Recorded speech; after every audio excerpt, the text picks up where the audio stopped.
Welcome. My name is Ken Steinberg, and I'm the program director for the Internal Medicine Residency program here at the University of Washington. Thank you for watching this video, and welcome to the Pacific Northwest. Here are a few scenes of several of our seasons from around the Northwest. In the upper left-hand corner, you see Mount Rainier National Park. Upper right-hand corner, the North Cascades National Park. Fall colors. As I'm speaking to you right now, recording this video, it is autumn. And so this is what it looks like here. I'm originally from New England, so I'm a little partial to fall colors, hence the 2 slides. Winter's coming and we'll be skiing soon. And then summer has passed. Here you see a scene from the summer where a couple of residents went up into the North Cascades to a place called Lake Chelan. It stays light very late here in the summertime. This is taken around 10 p.m. And they're out on the water, and they sent me this slide and asked me to put it into my talk because they're welcoming you. Can you see what they're doing? They're actually spelling out UW. I just thought that was really cute, so I put it into my slide. As long as we're talking about the natural beauty here in the Northwest, I want to pause and share with you a statement from the University of Washington honoring the land upon which we stand. The University of Washington acknowledges that the land we occupy today was the traditional home of several tribal nations, including the Tulalip, Muckleshoot, Duwamish, and Squamish nations. Without them, we would not have access to this beautiful working, teaching, and learning environment. And we take this opportunity to thank them.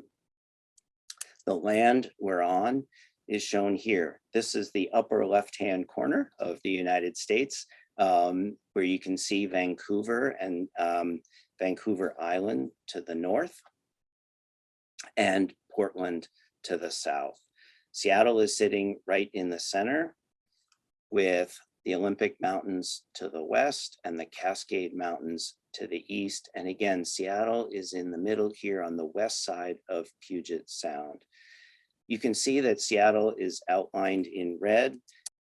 And here you see a diagram of the city of Seattle with the various neighborhoods outlined. You'll see Interstate 5 and State Route 99 running north-south. Those are our 2 major north-south routes through Seattle. You'll also see State Route 520 and Interstate 90 running east-west. Those are our major east-west highways. I-90 runs from Seattle to Boston, or depending on your perspective, from Boston to Seattle. And again, this is a nice schematic of the neighborhoods. The hospitals are aligned sort of north to south. And so the UW Medical Center is here in the University District. Harborview Medical Center is here on First Hill, and the VA Puget Sound Medical Center is here on Beacon Hill. And so again, aligned sort of north to south across the city. Many of the residents in our program live in some of these neighborhoods here in the city. Capitol Hill, First Hill, the central area, that's probably where the largest number of residents in our program live. Some live north in Wallingford and the University District. Others live in sort of the north end of Beacon Hill. And that really probably captures the majority of the residents in our program. A small number live scattered around the city in various neighborhoods and even on the east side. I live down here in West Seattle, near the Alki Beach neighborhood, and occasionally residents will live there as well, but not too many. If you take that perspective from the university hospital and you look southwest across the city with an aerial view, this is what you'll see. And I like this image because it puts the University of Washington in the foreground. You can see it's springtime now. The cherry blossoms are all out in bloom on the quad. And we're looking diagonally southwest across the city at Portage Bay, at Lake Union, and in the distance, Puget Sound. You can see the Space Needle in the middle, downtown off to the left, and also off to the left, Capitol Hill, which is that neighborhood that I just told you where many of our residents live. And then here is the School of Medicine. That's actually where I'm sitting today recording this video here in this building in our residency office. The School of Medicine and all the health sciences buildings are right there on Portage Bay, and the hospital would be just off to the left of the School of Medicine in this slide. So that's where we are kind of physically, and helps describe a little bit about the region. I'm going to shift gears now and talk about the makeup and the structure of our program. Here is a list of where our current residents went to medical school. There are 90 medical schools represented right now in our residency program, from our interns to our R2s and 3s and our chief residents. That's amazing, 90 different medical schools. And I put this slide up for a couple of reasons. One, you may see your school on this list, and that means we currently have someone from your school in our program. The other reason I put it up is to really demonstrate the geographic diversity of our program. We are not just a residency program for people from the West Coast or from the Pacific Northwest. We really consider ourselves a national, in fact, an international training program. We have residents from all over the country, from all over the world in our program, and we love that geographic diversity. Having people from all different corners of the globe really makes for a wonderful community. So we love that and we seek it out. But geographic diversity is not the only diversity that's important to us in our program. We celebrate and welcome all aspects of human differences, such as race and ethnicity, socioeconomic background, spiritual practice, sexual orientation, gender identification, disability. All of that is welcome, not just welcome, but actively sought for in our residency program and in our recruitment processes. Diversity is important to us as a core value because it embodies inclusiveness and mutual respect and brings multiple perspectives to our training program. The more diverse we are as a training program, the better our educational environment will be, the better our learning environment will be, and the better education you will get. And the better we will be able to take care of the patients who come to our facilities. So we really strive to create a climate of inclusion that fosters belonging, respect, and value. If you're interested in getting involved in EDI work here at the University of Washington, there are a lot of different ways to do that at the level of the university, at the level of the medical school, and even within our program through our very active Residency Diversity Committee. Again, this work has been important to us over the last few years, and you can see the diversity in our program really steadily increasing over the last several years. Depicted in this slide is the percent of underrepresented in medicine groups in our incoming R1 class.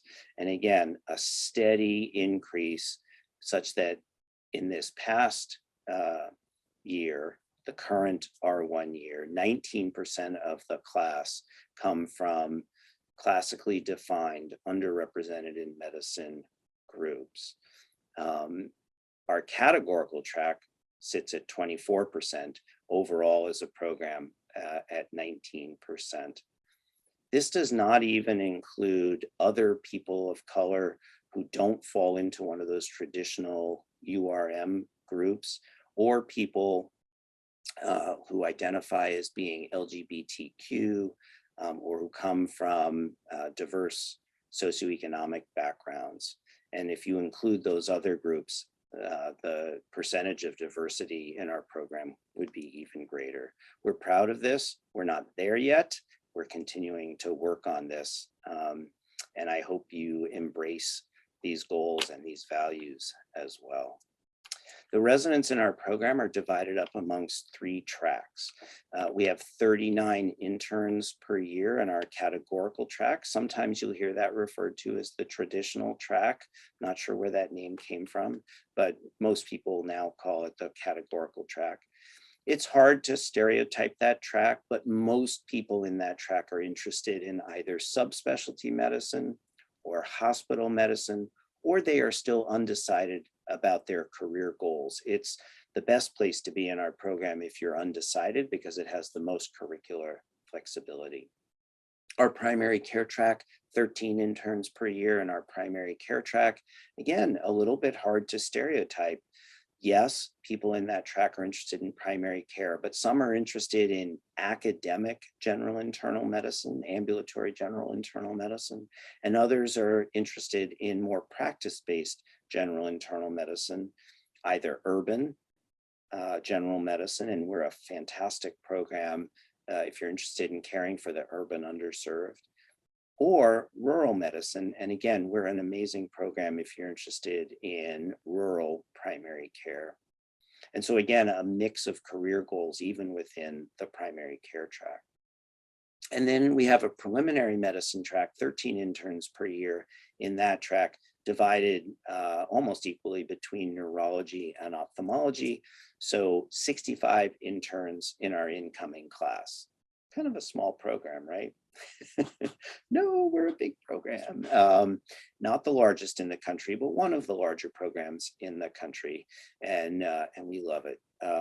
Having a big program is absolutely wonderful and just offers so much opportunity. Frequently asked question, yes, you can apply to both the primary care and the categorical track. And if you hear something during the interview process where you want to add a track, for example, you applied to the categorical track, but you actually are interested in more of an ambulatory general medicine career, you can add the primary care track. Please do that by contacting us, and we will do it on our end. So those are our tracks, and the residents in those tracks work at our major teaching hospitals. The University of Washington Medical Center, pictured here on Portage Bay, and that's the main campus of the university in the background. The University of Washington Medical Center, about 470 beds, a true quaternary, can you say quaternary care hospital. It's an academic referral hospital. We are the only academic quaternary care hospital for the entire Pacific Northwest. And we'll talk more about the WWAMI region and the Pacific Northwest later, but that's the University of Washington Medical Center. Downtown, Harborview Medical Center, 413 beds. But look at the ratio of ICU beds to total beds. About a quarter of the beds at Harborview are critical care beds. That'll tell you something about the population there, a very acutely ill population of patients. Harborview is our public county safety net hospital. It's where a very large percentage of the medically indigent and medically underserved in the Puget Sound region get their health care. But we're also the only level 1 trauma, burn, and neuroscience center in the WWAMI region. Again, we'll talk about WWAMI in a minute. And if medical critical care were graded the same way, we would be a level 1 medical ICU at Harborview as well. And then down at the south end of town, the VA Puget Sound healthcare system, VA Puget Sound Medical Center, also just called the Seattle VA. And here you see a couple of pictures. In the lower left-hand panel, you can see a view looking north to south. So that's Mount Rainier to the south of the city. And you can see the VA Medical Center, that cluster of white buildings on the hill there in the distance. And looks like there's a seaplane landing in Lake Union in that picture as well. The VA provides primary, secondary, and tertiary care to veterans living in the Seattle area, and in fact, in the Pacific Northwest. There are lung transplant programs based at the VA. bone marrow transplant unit at the VA. So there is a fair bit of tertiary care there as well at our VA. The VA is home for our Center of Excellence in Primary Care Education, and there's also a very large research presence at the Seattle VA. So in summary, we are a true 3-hospital system: the university, a quaternary care academic medical center, Harborview, our public county safety net hospital, and the VA, one of the best VA systems in the country. And you will spend about equal amounts of your required rotations at these 3 hospitals. And then of course, residents using their elective time can work to varying degrees in the different facilities based on their interests and their career goals. We have 3 major teaching clinics affiliated with our program, one at each hospital. So here at the University of Washington Medical Center, the Roosevelt Clinic; at Harborview, the Adult Medicine Clinic; and at the VA, the Primary Care Clinics. But we know that several of you have other special interests, and we have other teaching clinics around our system. If you're interested in working with not just an urban underserved population, but a homeless population of patients, the Pioneer Square Clinic down in the Pioneer Square neighborhood of town is our homeless healthcare clinic. The International Medicine Clinic, based at Harborview, is our refugee medicine clinic if you're interested in working with a population of refugees. And that's a really great clinic where you learn not just the medical aspects of refugee medicine, but all of the psychosocial aspects of refugee medicine. If you're interested in being in our HIV medicine pathway, the Madison Clinic is our HIV medicine clinic based at Harborview. The Women's Clinic, for those in the women's health pathway, is here at the university in the Roosevelt Clinic. We have a UW neighborhood clinic, UWNC neighborhood clinic in Belltown that is a large teaching clinic. And then a private clinic at Pacific Medical Center, PacMed, and a few residents a year will have their clinics there. So depending on your career goals, you can identify which clinics might be preferable for you. But about 85% of the residents will have their continuity clinic in one of the 3 clinics on the left-hand side of the slide, and the others will be divided up amongst the other clinics. I want to touch base on our curriculum, our rotational curriculum. These slides are available on our website. This is our current curriculum for the categorical track and will likely be the curriculum for the categorical track next year. And the way to read this table, obviously the R1 year, the R2 year, and the R3 year across the top, and down each column are 13 blocks. We do 13 one-month blocks in our program as opposed to 12. Sorry, I said that wrong. We do 13 4-week blocks in our program as opposed to 12 one-month blocks in our program.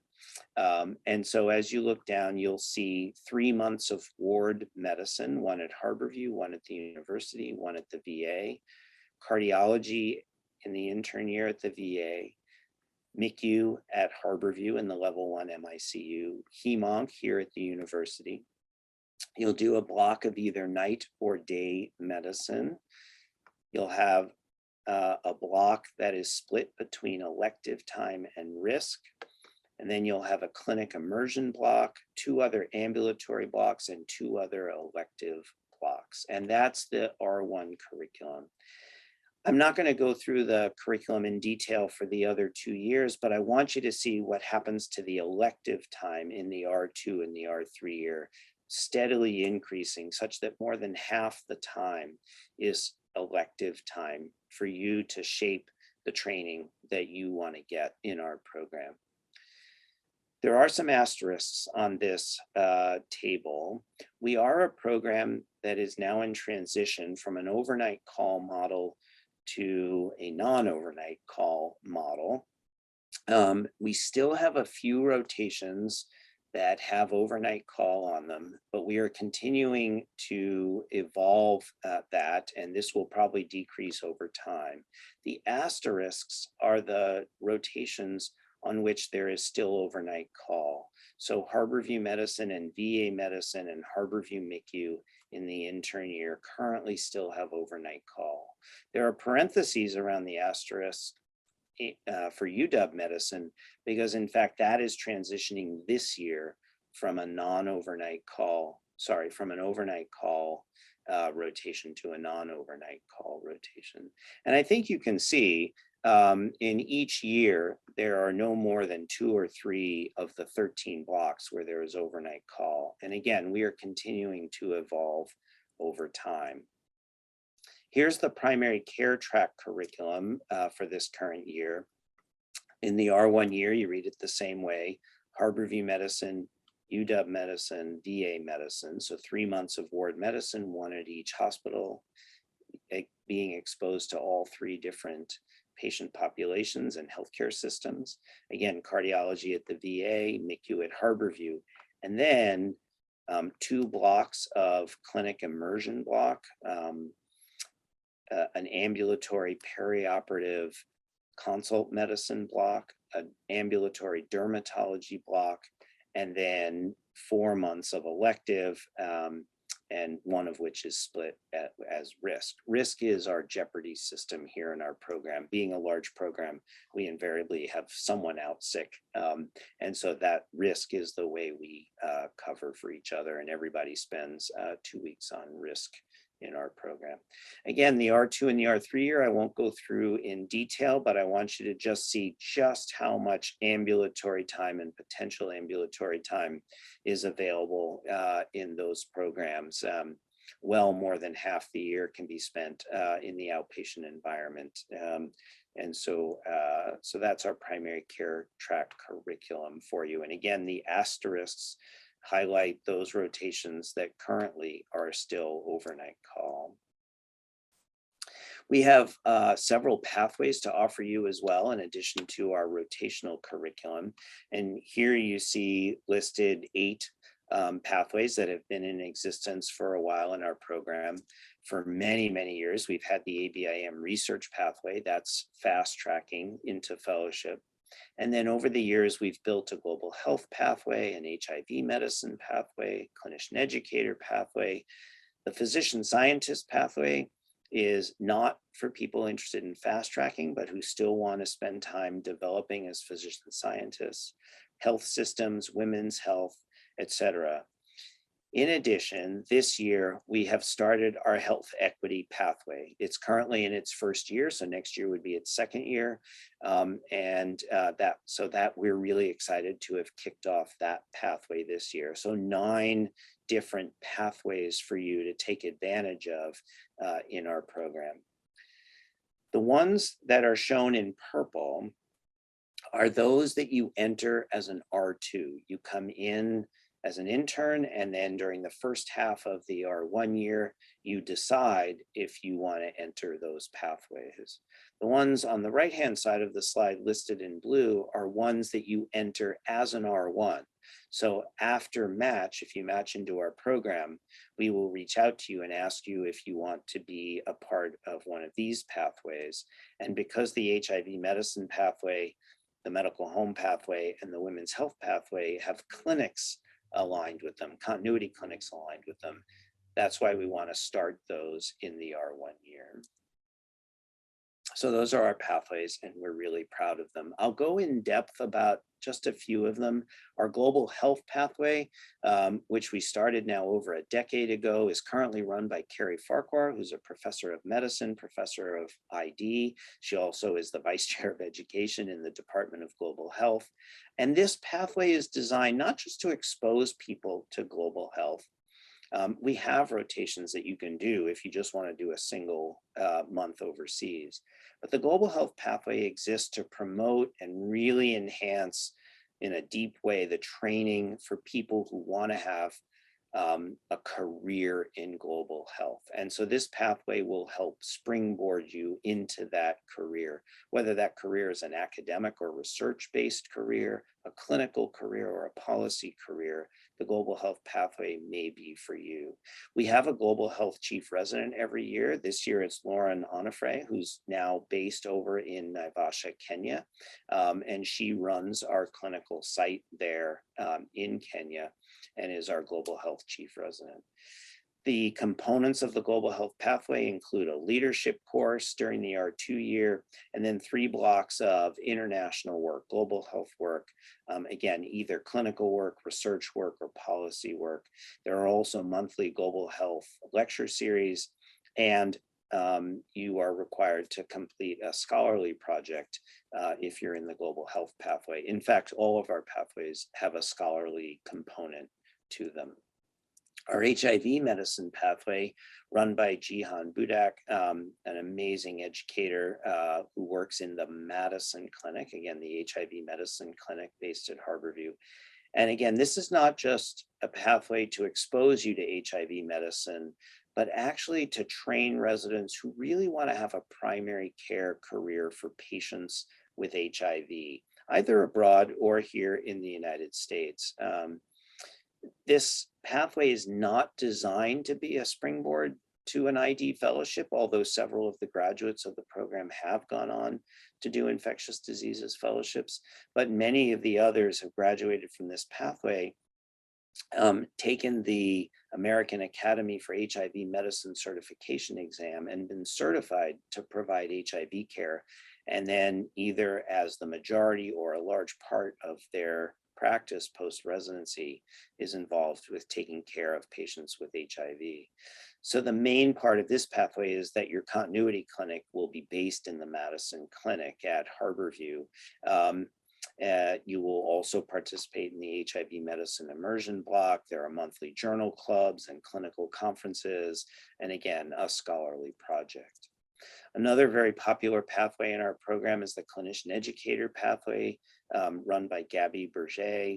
Again, this is not just to help you learn to be a better teacher. This is really to help develop your skills as medical educators. If you're really interested in having a career as a medical educator, again, whether that's in undergraduate medical education or graduate medical education, whatever it might be.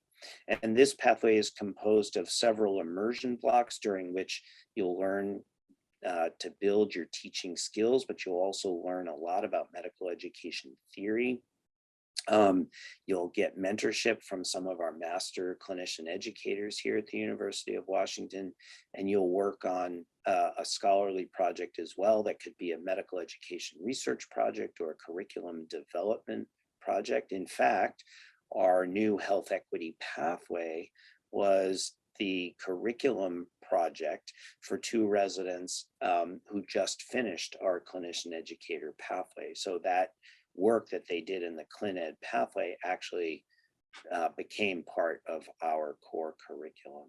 And again, there's longitudinal teaching experiences in the medical school, working in our colleges, and as well as other teaching opportunities throughout your training. So those are 3 of our pathways that I've gone over in depth. I don't have time to go through all of the various pathways, but certainly open to questions during interview day and beyond about any of the pathways. And don't worry, we talk a lot about our pathways here in this program. Another frequently asked question, do I have to be in a pathway? No, you do not. In fact, most residents are not in a pathway. And if you're not in a pathway, you can still do everything that the pathways offer, just in a smaller amount of time. So you can do a 1-month HIV rotation, you can do a 1-month global health rotation, you can take our 1-month teaching elective. We also have a R2 as leader and teacher course that everybody will go through. So all these things are still available to you. But if you're in the pathway, you will just do them in more depth and with more frequency. Many of you may be interested in doing research during residency. There are 3 different ways to get involved in research in our program.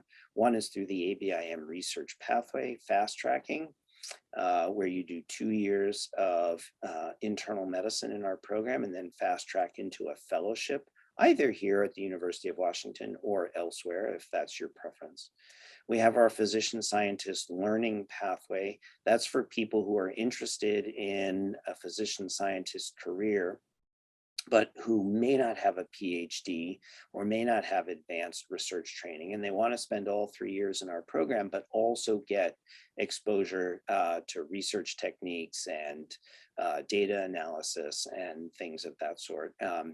And so that's one of our pathways that's available to you. And finally, research elective time, which is what most of our categorical track residents will take advantage of. And you can have up to 3 months of scholarship time, of research time, while you're in our program in the R2 or the R3 year.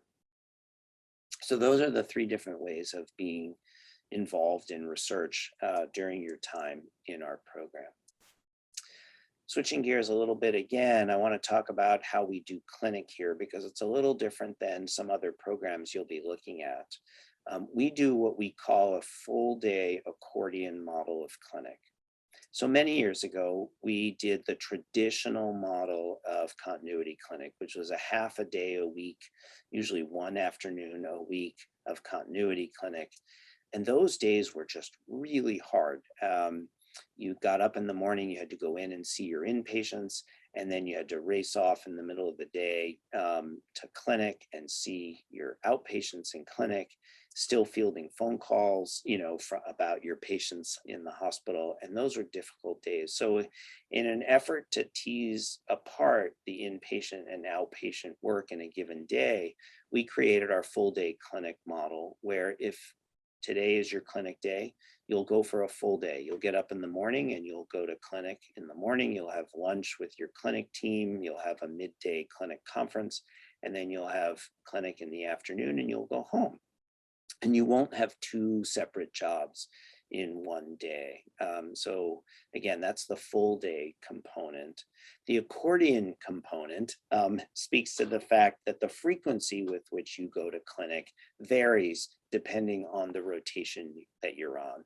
So if you're on a very intense inpatient rotation, like HEMONC or the medical ICU, you'll only go to 1 full day continuity clinic during that month, just to maintain a little bit of continuity with your patients and with your clinic team and to see your most active patients.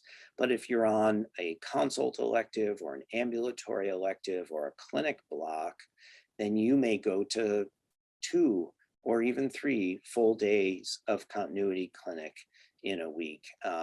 And so it flexes, the accordion part, it flexes based on the rotation. But you're never not in clinic unless you're out of town on a global health rotation or a WWAMI rotation. And yet it still minimizes the problem with the old half a day a week clinic model. Other programs that you'll look at are using what are called X+Y systems, where you're either on a rotation that has no clinic or you're on a rotation that has a lot of clinic. Our residents really prefer to maintain some responsibility for their patients as their primary care physician over time. And so that's why we flex up and down, but never go to 0 if we can avoid it.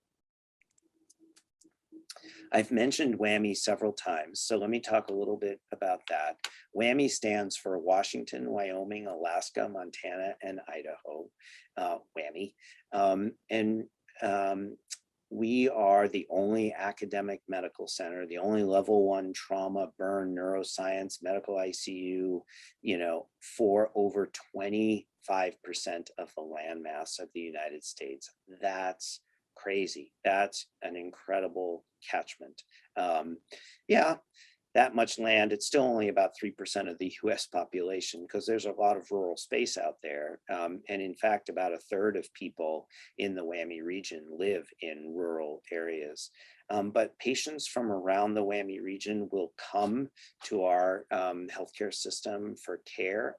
But it also means that you can go out to WWAMI land, we like to call it, and do rural health rotations. And on this slide, you see a map of the WWAMI region, and each of the dots, stars, squares, circles are clinical sites scattered around WWAMI.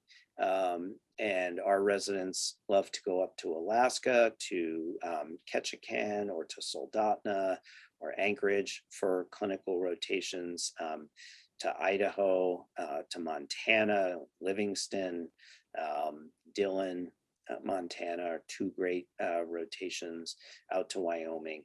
And so you can really, even if you're not interested in rural health per se, doing a WWAMI rotation while in our program is really an eye-opening experience to see what rural healthcare is like in our country. Most of the sites that our residents go to are all run by graduates of our program. So they know the training that you're getting in Seattle, and they love hosting you in their practices around the WWAMI region. So that's a really fun and unique part of our program. Several of you may be interested in fellowships. The University of Washington offers every single ACGME accredited subspecialty and some subspecialties of medicine. You can see them listed here.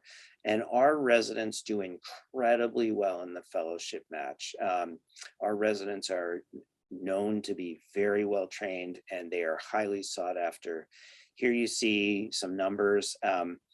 From between 2013 and 2020, we've had 218 residents apply to fellowship, and 88% of them have gotten their very first choice on their match list. And that's an incredibly high rate of first choices in the fellowship match.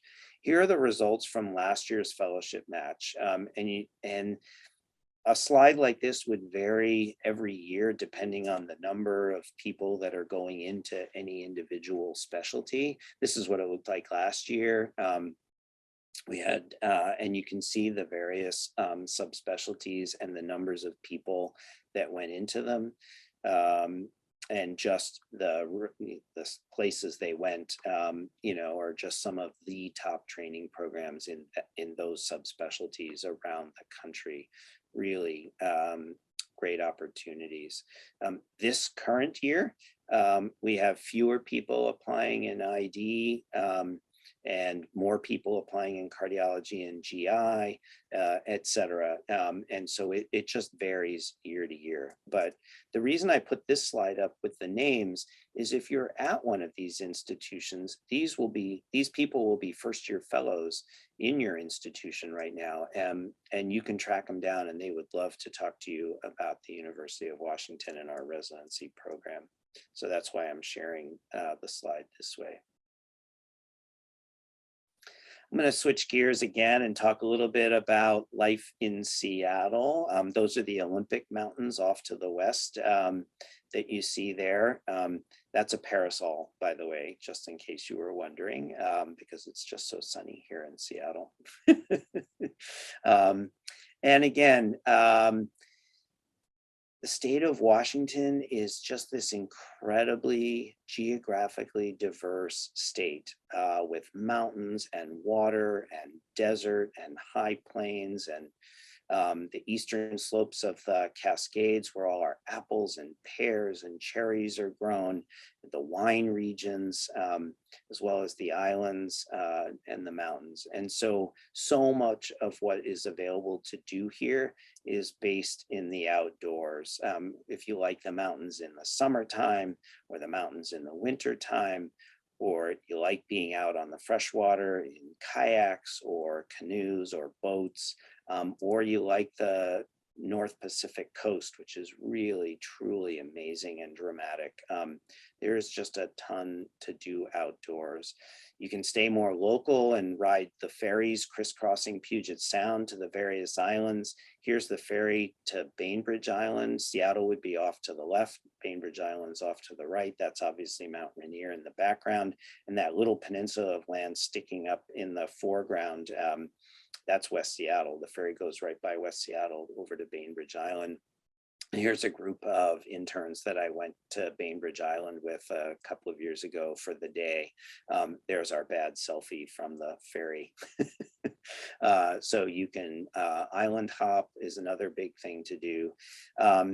If you do go to WWAMI, you can really get to the great outdoors. Here's the Kenai Peninsula. This is where our Soldotna rotation is up in Alaska.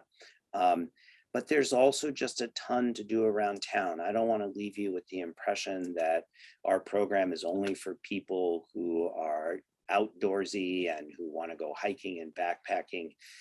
There's real city life here too in Seattle. We are a major international city with just a really vibrant city life.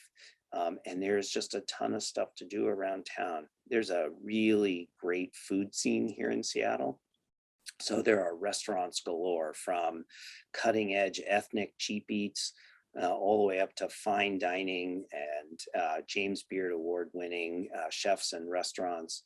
The movie scene is great. We have our own international film festival. There's fine arts.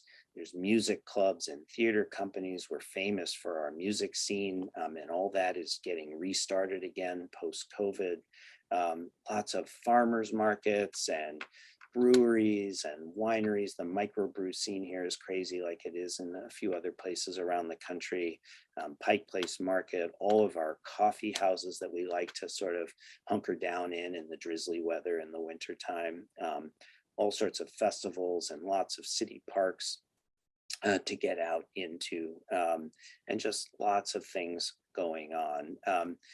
Most people don't think of Seattle as a museum town, but we actually have a lot of great museums here in Seattle, from the Seattle Art Museum to the Museum of Natural History and Culture, Museum of History and Industry, the Museum of Pop Culture, MoPop, our African American Museum and our Asian Art Museum, the Daybreak Star Cultural Center, which is a Native American center.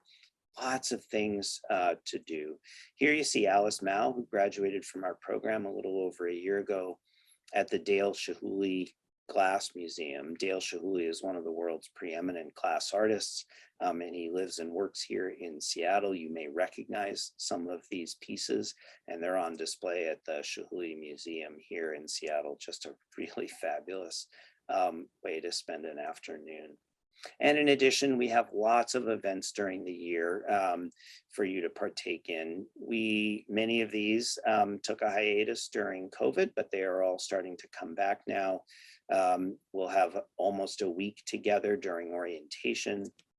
There's a diversity and inclusion welcome barbecue, invasive procedure workshops, professional development days, residence as teacher workshops, and various parties and events throughout the year. One of the favorite of which is Intern Retreat, which happens usually at the end of August after you've been working as a physician for a couple of months. We all go away for 2 days to reflect on what it's like being a resident. You can see how hard we work at Intern Retreat. It's held at a camp up near Mount Rainier. So it's really, it feels like camp for 2 days, and it's just really a lot of fun. The picture in the lower right-hand panel there, those are not interns. But I put that in here just to remind me that our Intern Retreat, all of our events, and in fact, our program is very family friendly, and partners and children are welcome at all of our events, and that's really fun to see people bring their outside lives into our training program. I'm going to end here and talk, though, briefly about a few upcoming events. On your interview day, I will spend about 20 minutes talking to you not so much about the structure that I just talked about, but actually more about our mission, our vision, our program aims, our values and philosophy. You'll have 2 interviews. Everyone will get a brief visit, not an interview, importantly, but a brief visit with me. And for those of you who are applying to the primary care track, you'll also have a brief visit with Anna Golub, who's our interim associate program director for primary care. And then there'll also be breakout time scheduled with residents during that interview day. We're also offering a lot of asynchronous sessions throughout the interview season, focused on the primary care track, focused on physician scientist training. There'll be resident diversity committee sponsored happy hours. The chief residents will be inviting residents and sponsoring other happy hours for you to participate in. And the University of Washington graduate medical education community, there's an organization called NERF, the Network of Underrepresented Residents and Fellows. They also will be sponsoring some evening events for you to learn more about diversity and inclusion here at the University of Washington. And so look for announcements for those various events. But that's what the rest of the season will look like. In the meantime, thank you so much for listening to this video. I really appreciate your time. And I'm very grateful that you've applied to our program. I took this picture from Alki Beach in West Seattle. So I've given myself photo credit there. I don't know, can you see the paddle border? Anyway, thank you again. And I look forward to talking to you during the interview day. Bye, everyone.